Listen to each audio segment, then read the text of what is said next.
All right, for section 4.3, you're actually going to do an exploration, which means that you are going to try some things and then you're going to tell me what you find.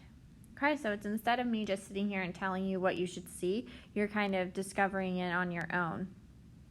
So there are 3 charts and 3 graphs and then 5 conclusion questions at the bottom that you're going to fill out. Okay, I'm going to show you kind of how I want you to do the first one so you can get an idea.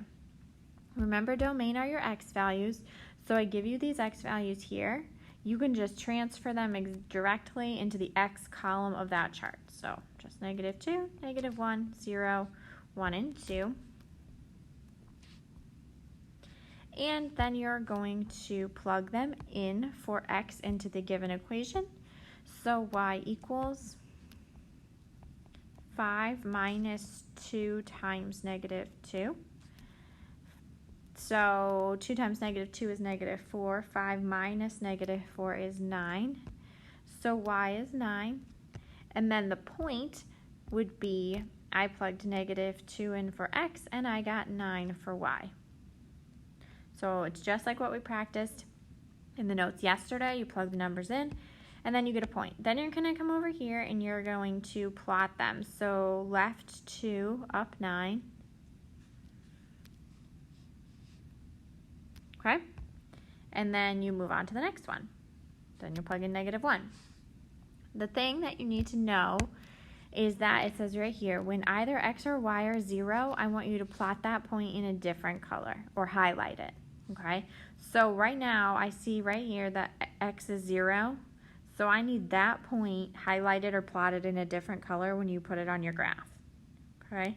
And then if you end up with a 0 in this column at all, then you're going to plot that point in a different color. So you could potentially have 2 points in a different color or highlighted on your graph, because you could have one with the x as 0 and then another one with y as 0. Once you have all those done, you've got the charts filled out, you've got the graphs made. Remember, you can connect your points on these because they're coming from equations, so they should make a very distinct pattern when you graph them. If they're kind of all over the place, you need to double check your answers because something's off.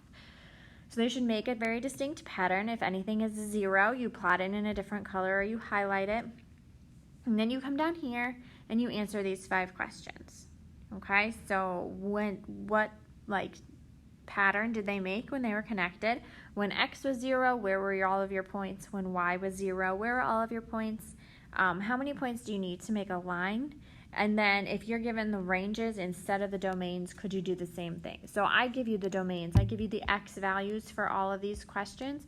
My question to you is, if I would have given you 9 instead of -2, could you have plugged 9 in for y and gotten the same ordered pair when you were done? So you just need to test it with 1 point.